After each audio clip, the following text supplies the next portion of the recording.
Hello and welcome to lesson number 1 in our course Speed Reading and Accelerated Learning. For those who I have not had the chance to meet before, I am Dr. Richard Nongard. And I'm Alex Nongard. And we're here today to share with you the techniques that can help you to experience academic success through reading faster, comprehending more, and being able to recall that information in a timely manner when necessary. Let me share with you a little bit about me. Alex is going to share a little bit about him, and then I'm going to share some information to you that's going to help you get the most out of this course. I took my first speed reading course in 1978. I actually remember saving up my lawn cutting money so that I could take that course. In fact, I probably paid more for that course back then than you paid for that course right now. But I've been reading at an accelerated rate since the late 1970s, and this has served me in my undergraduate program, in my master's degree program, as well as in my doctoral studies. The techniques that I'm going to be sharing with you in this course are techniques which I have utilized in my own life for well over 30 years now. These are also techniques, as a professor, that I have been sharing with my students for the past 20-some years. And these ideas and strategies are practical. They will result in outcomes that you desire. And if you practice along with me and Alex during the course of these videos, utilizing the resources that we've provided for you, when you're done with this course, you will notice 3 things. You read faster, you comprehend more, and that you're able to recall that information at times and places where it's important to you, such as exams, or writing reports, or even just communicating information in the real world. I'm Alex Nongard. I'm a straight-A student who received a 35 on the English portion of my ACT and a 33 on the writing. I am in the top 5% of my very large class in high school. I'm an honors student who's been in AP courses for the past 3 years, full schedule. So I know what it's like to take the hard classes where the accelerated reading is required to keep up. I'm going to be helping guide you through the processes that I use to become an exceptional student. I'm going to be talking about reading methods that I use to be able to get done with all of my homework on time, quickly, efficiently, and still have time to write essays or prepare for tests. I'll be talking about test-taking anxiety and the issues that come along with that, as well as what it takes to write a great essay that can earn an A grade. The great thing about this course is that it goes beyond just teaching you to read faster. You've probably seen speed readers on TV shows moving their hand quickly, teaching, demonstrating, reading thousands of words a minute, and that actually can be done. In fact, I read quite quickly and can go through large documents fairly quickly. But we're going to teach you when to speed read, why you wouldn't speed read in some situations, what type of materials are best for speed reading. But going beyond speed reading, we're going to teach you how to be an academic success in all of your endeavors. This course was created in cooperation with Bakke Graduate University, and I'm very happy that Bakke Graduate University supported the creation of this course and provided resources to make this course available to you. Bakke Graduate University is an accredited graduate school located in Seattle, Washington, but classes are offered worldwide through a series of residential overtures coupled with regional mentorships throughout the world. Bakke Graduate University provides an exceptional learning experience in practical leadership, focusing on ministry, business, and theology. I'm very happy that this course has had the backing and the participation of the Bakke Graduate University faculty and staff. You will know that as you progress through the course materials, these course materials not only come from the experiences of a successful student like Alex or a professor like me, but also through the experiences of many at the university level through our association with, of course, Bakke Graduate University. Now let me take a moment to cover the terms of use. By purchasing this course, you are granted a license to use this course. All of the course materials are, of course, copyright, and distribution, posting online, or sharing of the materials is, of course, strictly prohibited. If you know of others who would like to purchase a license to access these online course materials so that they too can benefit, please have them contact an authorized reseller of this course to make their own purchase of a license agreement which will allow them to access the materials. The purpose of this course really is pretty simple. You've undoubtedly purchased this course because you want to learn how to read faster. But we're not only going to teach you how to read faster, we're going to teach you how to excel in the things that are important to you. We're going to focus on accelerated learning techniques. We're going to focus on time management ideas.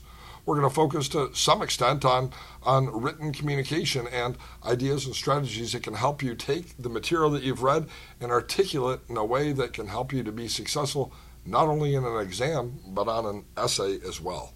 I'm very happy that you've decided to purchase this course, and these 10 lessons will prepare you to be an exceptional student in all of your endeavors.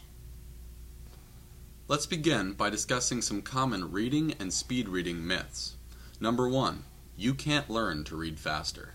You know, I hear students say to me all the time, I can't get through the material. You've assigned 10 books this semester, and my other courses have also assigned 10 books, and it's impossible for me to get through this.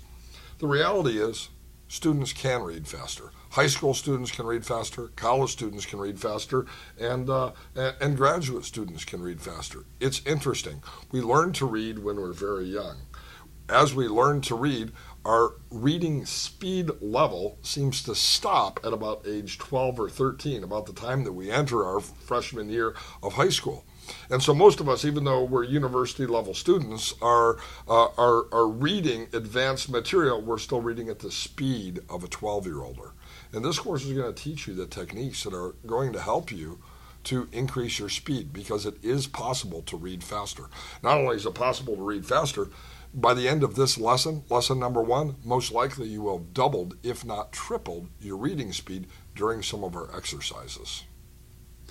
Number 2, once you learn the secret technique, you'll be able to speed read without practice. You know, one of the myths that I hear all the time is that myth that, you know, people are, you know, they just speed read, they flip through the pages, they read an entire book in 7 minutes. And like anything that is a skill that is developed, it takes practice. And these 10 lessons facilitate a practice in speed reading. Through the assignments and through the lessons that we teach, you're going to learn how to practice speed reading so that it will become more natural for you and become something that you can do more frequently. I've been doing it now for over 30 years. It is, in fact, second nature to me. It is part of my subconscious learning pattern. But to get to that point requires practice. And just like a basketball player might have to practice basketball, or you play saxophone, a saxophone player might have to practice the saxophone to get good. Your practice will ensure your success. Number 3, real reading means reading each word in a book. I think that's really true, Alex. When you get an assignment for one of your classes, in fact, this is one of the books that was an assignment in one of my courses at Bakke Graduate University. The 5 most important questions you will ever ask about your organization by Peter Drucker. You get a book like this. Do you really have to read every single word in the book? I don't think so. Tell me a little bit more about that. Is it okay? Is it cheating if I skip some words? No, it's not cheating. I think that when you have a book that is required reading, there's a point to the book, and the point is generally more easily gained if you can go through and get the information that you need without wasting time reading every single word. There's a lot of filler. There's a lot of anecdotes that go into any book, and that's not the point of gaining information for something, say, in a university level course or even in a high school course. Sure. You know, and what you said is actually true. I've written a number of different books, and in the books that I've written, I've tried to provide high quality information and content. But like every other author who's written books, I'm required by the publisher to come up with basically 212 pages. And maybe I've said what I wanted to in 198 pages because I was trying to keep it under that mark, But now I have to get to that mark, and I can guarantee, even in some of the books that I've written, not every single word is of vital importance. What we're going to be teaching you is how to identify the information in a textbook that's important for you to read and to comprehend, and how to make decisions about what information can be set off to the side and come back to later. Maybe the information piqued your curiosity. You've completed the assignment, and now for your own review, you want to go back and truly master that material. And those are some of the strategies that we're going to be teaching you. Mm-hmm. And that very well ties into our fourth myth, which is that every part of a book is as important as every other part of the book. And like we discussed, that's simply not true. Some part of the books authors write just for, say, to pad it for pages, or because it's information that they would like to share that is not necessarily vital to what you're trying to learn. You know, when I write a book, one of the things that I do is I try to share the information that's important, but I recognize that if a student is really interested in what I've written, the book is going to become a reference to them. And they're going to go back to it many times. They're probably going to keep it in their bathroom. And they're going to come back to it periodically throughout the days and weeks and extract more information that's useful or valuable to them. So there are many different ways to read a book. There's a first review of a book. Then there's a mastery of the essential concepts. And then there's a nuanced study where we can begin to apply the content of a book at a deeper level and even at an abstract level. And some of the techniques that we're going to share with you are ways that you can make those distinctions. Now, the next myth is kind of interesting. People assume that reading is linear, that there is a starting point. We were all taught start at the left and read across. Unless, of course, you learned how to read in Hebrew first, in which case you started on the right and read backwards. But assuming that since this course is in English, that we're going to be dealing with English as the primary language for this course, we were taught start on the left and start on page 1 and continue reading through the right until you get to the very end. That's what we were kind of taught. There's a beginning and an end. The reality is that reading is not necessarily linear. We can start at the end, and we can utilize the middle, and then we can go back to the beginning, or we might start at the beginning and go to the end, and then look for the parts in the middle, which are going to be useful to us. These are ways that can help you to increase the speed at which you are able to complete course materials. It's very important to be able to know where is the content. Where do I need to start? Where do I need to end? What is the importance of what I'm reading, and how can I get that the most? And that's not necessarily a linear way. We're also going to teach you how to change the way that you read. In fact, we're going to do that in this session by sharing with you and teaching with you hand movements to help you accelerate your speed reading rate. In utilizing these methods, you're going to begin on the left and you're going to move to the right, but we're actually going to teach you how to essentially read through lines backwards, absorbing the content and the meaning of those words before moving forward, left to right again. This is a strategy that most speed readers use, that those who learn speed reading fear they'll never be able to master. But through the exercises Alex is going to guide you through during this lesson, you'll find that before this lesson is even over, you're probably able to almost double, if not even triple, your speed reading rate today. It's essential to realize that most speed readers do use their hand, and that is a common misconception as well that would go in with these myths that, if you're a slow reader, you read with your hand. Well, that's not true. Mm-hmm. I don't think I know a speed reader that doesn't use their hand as a guide. And we're going to be teaching you different techniques and strategies that are going to be helpful. Now, one of the other issues is, one of the other myths is that people with learning disorders will always have problems. They just won't be able to read fast. Is that true, Alex? I don't think so. I've known several people who have overcome their dyslexia or other learning disabilities through some of the techniques we're going to be teaching. It's definitely something that can help improve the skills, if not necessarily completely eradicate them, but it'll definitely help you be able to improve those disabilities. As a therapist, and I am a licensed marriage and family therapist, I've never met a person yet who didn't have, even though they may have had a diagnosis of a learning disorder or some other difficulty, an ability to improve their experience. So even if you've been told in the past, you have a learning disorder, this is going to be really hard for you.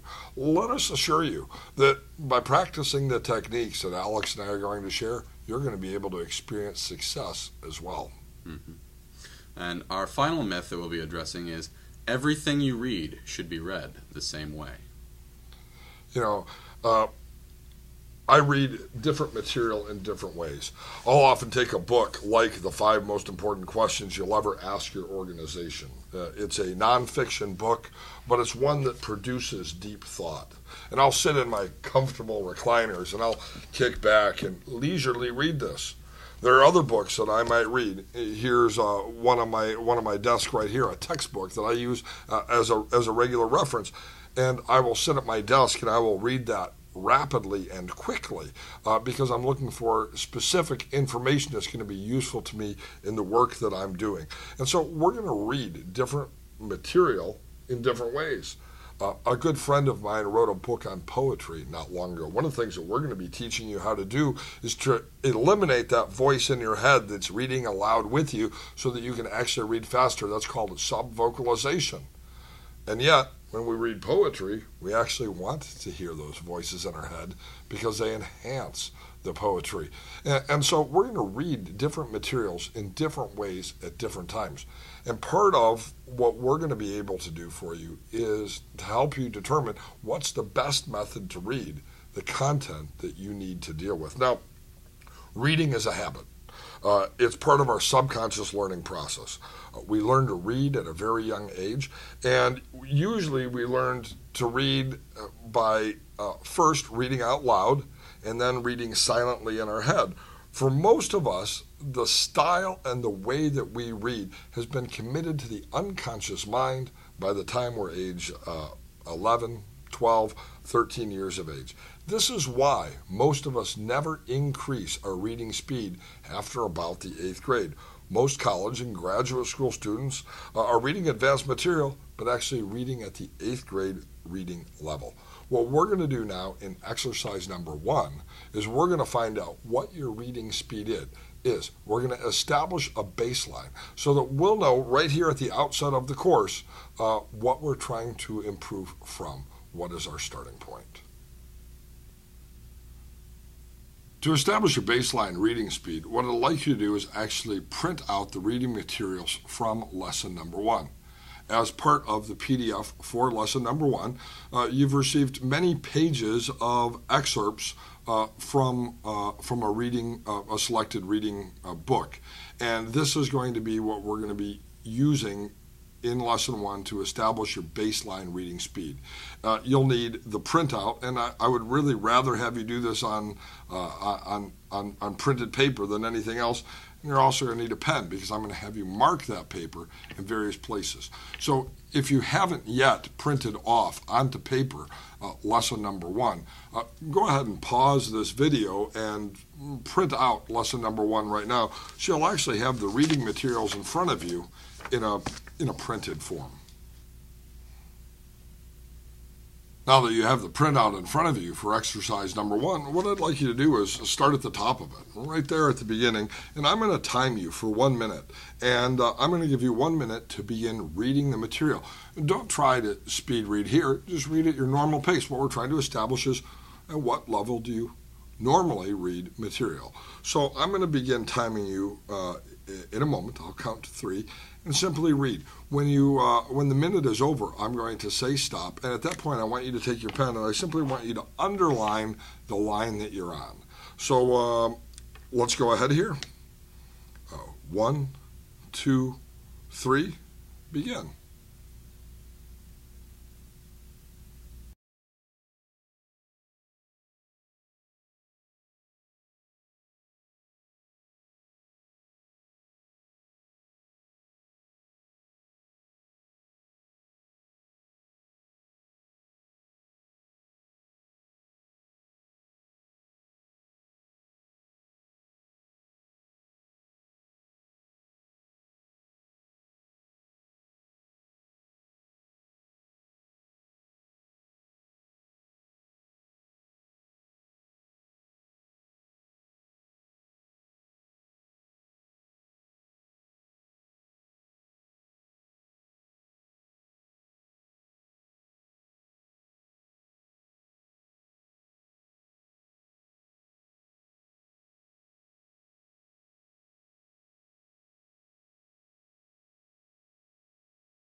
and stop.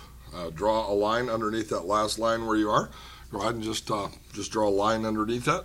Now, what I'd like you to do is I'd like to count the number of lines that you read. So count up the number of lines that you read. 1, 2, 3, 4, 5, 6, 7, 8, 9. Just go through there. And then what I want you to do is I want you to multiply the number of lines read times 12. Now, there may or may not actually be 12 words in each line, but there are about 12 words in each line. And what this will do is give you an approximation as to what your reading rate level is. So simply count up the number of lines that you read, multiply that by 12. And what you'll discover is that you probably read in the average range, for most people, of between 150 words per minute and 250 words per minute. That's the average reading speed that most people have. And that is what I consider to be a very slow rate of reading. My reading level is for most reading materials is typically between 300 to 600 words per minute, depending on what it is that I'm reading. And it's very easy for me to move up to 900 or even 1,200 words per minute, depending on the type of reading that I'm doing and why I would be doing that type of reading. But as you went through that exercise, most likely you were between 150 and 250 words per minute using the math of how many lines you read times the number 12. And that's going to be the formula that we're going to use for most of these timed reading exercises throughout this experience. The goal of this course and the exercises that are going to follow are really going to be designed about helping you to increase your range in situations where speed is important. And I'm going to teach you, and Alex is going to share with you practice sessions that are going to help you to experience success. But there are 3 inefficient reading habits that you may have noticed that you engaged in during an exercise. And these are the number 1 factors that keep people from being able to experience reading at an accelerated level. The first is fixation, a visual fixation on the next word. What we typically do is we see one word, move to the next word, move to the next word. We're fixating our eyes on those words. And in reading that way, we really ignore the value of peripheral vision and that stop and go on each word. That fixation of a visual process actually tires the eyes. And tired eyes always read more slowly than strong eyes. Now, the other thing you may have noticed in that reading exercise was the idea of regression. This is where when we read something, we go back to reread it. It's estimated that the average reader spends about 1/3 of their reading time actually going backwards to look at words which they've already read or sentences which they've already read before going forward again. This is actually a habit. And as a licensed therapist, one of the things that I have spent a lot of time doing in my therapy office is helping people to overcome habits. And I'm going to apply some of those same techniques that I use with my clients to help them break destructive patterns of life habits, to break this habit of regressive reading. The third thing that slows people down dramatically that you may have noticed is the idea of subvocalization. This is actually saying a word as you read it in your head. Most people learned to read aloud. This is how, when we're 4, 5, 6, kindergarten, first grade, we learn in classroom. What happens, though, is that teacher's got 30 students in the class and she can't have everybody reading out loud at the same time. So she says to the students, go ahead, just read that quietly in your head. And that begins the process of teaching us to sound out the words as if there is a voice in our head reading us a story. Well, we can always read a lot faster than we can talk. Even if you're from Chicago or even if you're from New York and you're a fast talker, you can still read much faster than you can talk. And if you're subvocalizing, you limit your reading speed to the same level or rate at which you can speak. And so these are the 3 primary habits that lead to inefficient reading. And the 3 things that we're really going to focus on here, both in lesson number 1 and the next couple of lessons. By simply utilizing the techniques that Alex and I are going to share with you, to overcome subvocalization, to avoid regression, and to help the eyes be strong and avoid fixation, you can find a doubling, a tripling, maybe even a quadrupling in your ability to read material quickly. Dad, before we begin, I'd like to see how fast our students could read out loud. Okay. Yes. Previously, we did an exercise to see how fast our normal reading rate was to ourselves to establish a baseline reading level. Sure. What we're going to do is the same exercise, starting where we left off, and we're going to time you for 1 minute, and you're going to just continue reading, but out loud. Okay, and I don't have to read out loud so that everybody in the world can hear me. I can just simply sort of mouth it. But you want those who are viewing this video to actually go through and read this out loud. Yes, kind of like in first grade. Just like first grade. Process the words and say them at your normal speed reading at your normal reading rate. Okay. So that it is understandable to you. You don't have to be, giving a lecture very loud. You can whisper these words to yourself. You can do that, but make the action of out loud reading. Well, let's time. I'll set the Swiss chronometer, and I will count down from 1 to 3, and we'll give them a minute to start reading. 1, 2, 3.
And stop. Well, there's another minute, and what I'd like you to do now is actually the same thing that you just did. Count how many lines that you've read and multiply that by 12. So count how many lines you've read and multiply that by 12. I know this is a speed reading course. You didn't know there would be math, but there's a little bit of math in here. So, and come up with a number. How fast do you read aloud? Now, most people are going to discover that the rate at which they read aloud was the same rate at which they read silently. The reason why is because of this issue called subvocalization. Hearing those voices in our head. In lesson number 2, Alex and I are going to spend a lot of time really focusing on a number of different techniques that can end that habit of subvocalization. But what you've recognized right now is that there's probably something, and that is that voice in your head that's keeping you from excelling. And so here in lesson number 1, we're going to teach you a basic strategy, a basic technique that can help you to release right here at the beginning some of these negative habits so that you can double, triple, even quadruple your reading speed. Now, the reason this course has 10 lessons is because we're going to teach you a lot more than just this basic practice. But we want you to be excited about the potential that you have. And so we're going to move forward here into a basic technique that can help you to accelerate your reading by overcoming some of those negative habits that have been holding you back. Now, what we'd like you to do is take the reading materials that you've printed off, and we're actually going to teach you a basic technique for speed reading. This first technique is to actually use a finger to pace your reading. There are a number of different reasons why we use a finger or a pen, but I prefer a finger because you always have it with you no matter where you go to pace your reading. Alex, why would we use a finger? How come you see speed readers always using a finger? What are some of the benefits for that in regards to subvocalization, regression, and fixation? Well, a finger keeps you on track. If you are making sure that your hand is always going at the same pace, your eye has to follow your hand, then there's no way that you can stop to fixate on a word, because then your hand's left you in the dust. So it helps you avoid subvocalization by forcing you to keep the same pace. It is helping you get rid of fixation by making sure that you pass on through the words.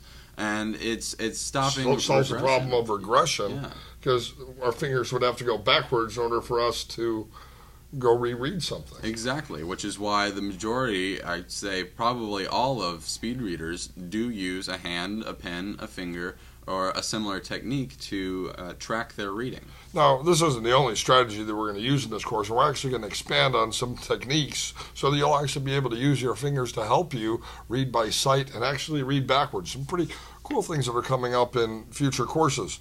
But this is a basic strategy that can help you to actually double your reading speed. Now, there's a technique that I utilize which actually switches the fingers, okay? So when I'm reading, what I'll be doing, for example, is I'll be reading a line with my index finger, and then when I get to the end of the line, I'll switch it out and use my next finger, okay? My middle finger. And then I'll switch it out for my index finger and then my middle finger, my index finger, my middle finger, really switching it out at the end of each line. Now, this isn't something I see all speed readers doing, but it's something that I learned early on when I first began to speed read. And the reason why we switch to fingers is it forces us to do two things. One, it forces us to go all the way to the end of the line, because we want to make sure, at least at this point, that we are reading all of the words, that we're not pushing ourselves faster than we can go. And by switching the finger during the reading process, what we can actually do is we can, oddly enough, increase our speed, because we decrease the risk of losing our place. And so during this exercise, you're going to use your index finger on the first line, switch to the middle finger, and then go back to the index finger. And you can see Alex doing that now.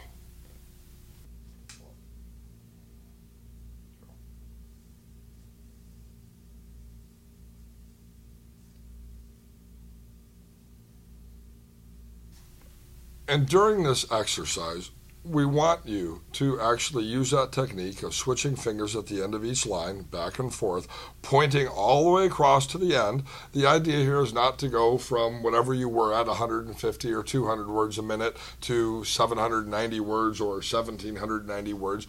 The idea here is simply to help you through this basic practice and this basic strategy increase your reading speed. So you're going to take your finger and you're going to go through each line, reading all the way to the end of each line, and you're going to pace your finger at a level that pushes you a bit faster than if you were reading without the finger. This is really important. Part of speed reading is to learn to challenge yourself, to begin to increase the pace a little bit. And when you find, wow, I'm actually doing it, I'm reading even though I'm using my fingers, even though I'm pushing myself a little bit, you can then push yourself to go a little bit faster, challenging yourself to read without the subvocalization, reading by sight, utilizing that finger to keep your place and to make sure that you're able to utilize the technique for accelerated reading that is almost universally used by almost all speed readers, no matter what system they're teaching you. By the way, one of the other things that's really cool about this particular course is we're not teaching you one proprietary system. We're teaching you a variety of different techniques and strategies that we found helpful. And in this course, you won't find that every strategy is always helpful for you. We want you to find those 3 or 4 or 5 or 6 or 7 or 8 strategies out of the many strategies that we're going to teach that are going to make a big difference for you. But let's go ahead and look at what this simple strategy can do to increase your reading speed here in practice session number 3. So where you left off, that last line, Start there, and I'm going to time you for 1 minute, and simply begin reading. Reading now. 1, 2, 3, go.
And stop.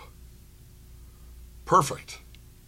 Now, go ahead. You have noticed already that you've probably read more in this section than you did in the previous 2 sections when you were reading aloud or when we took a baseline. Go ahead and count up how many lines you read now and multiply those by 12. Go ahead. Count up all the lines. Probably a lot more lines in the first 2 exercises. Multiply that by 12.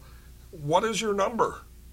Your number is probably exponentially higher than it was in the first 2 exercises. By simply utilizing this technique, you've already begun to increase your reading speed. One of the cool things about this course is that in each lesson we're going to teach you skills and we're going to give you practice sessions. And through the practice sessions, you're actually going to increase your rate of reading. And so we're going to do this one more time. In fact, Alex, why don't you grab your reading materials? And I'm going to time, again, for 1 more minute. And utilizing that same techniques that you just utilized, that you just practiced, go through your reading materials. And we'll see if we can increase our speed over the increase that we just had. If you found yourself able to comprehend and read the materials utilizing that technique of using the fingers, go ahead and increase the pace incrementally, just a little bit, maybe 3% or 5%, pushing yourself a little bit further. And 1, 2, 3, go.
And stop. Okay. Now, count the lines. Count up how many lines you've read. And again, multiply that by 12. In fact, they're going to be counting so many lines, we're going to have to give a little bit of extra time to count up all those lines. But count up all those lines. Count up all your lines, Alex. And then we'll multiply that number by 12. And what number did you get? What number did you get?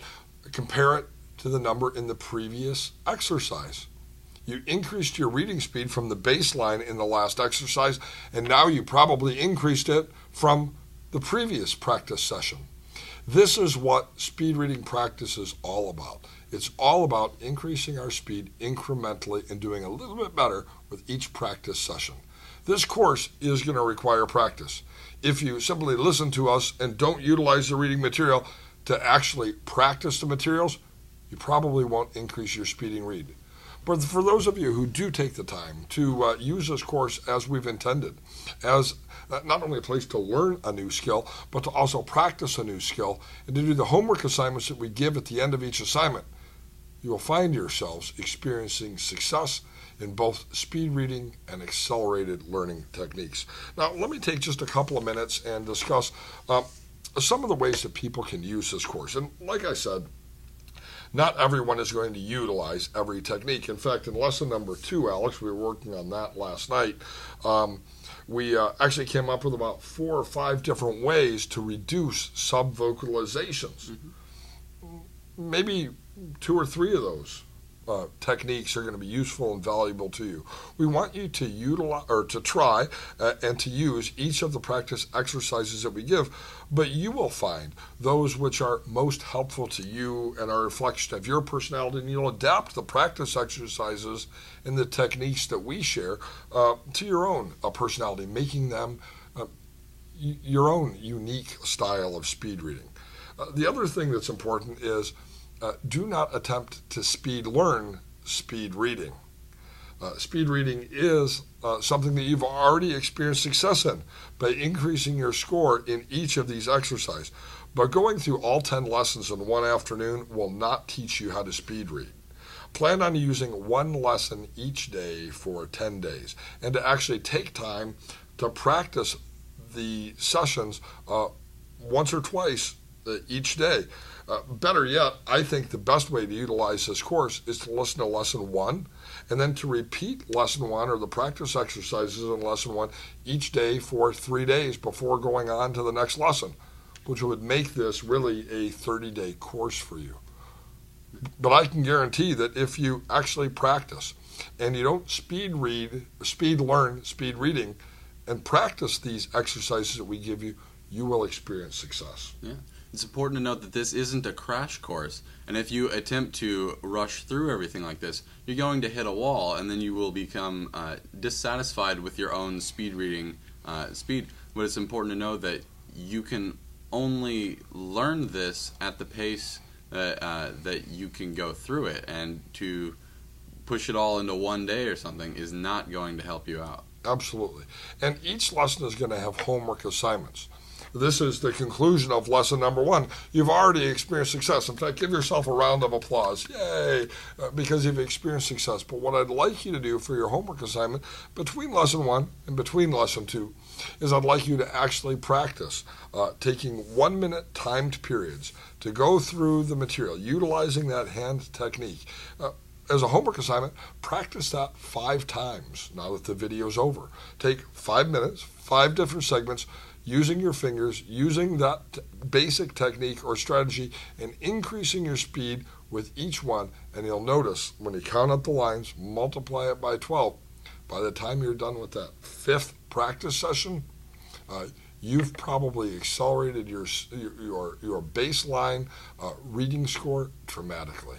Alex and I want to thank you for participating here in lesson number 1. I guess say thanks then. Thank you.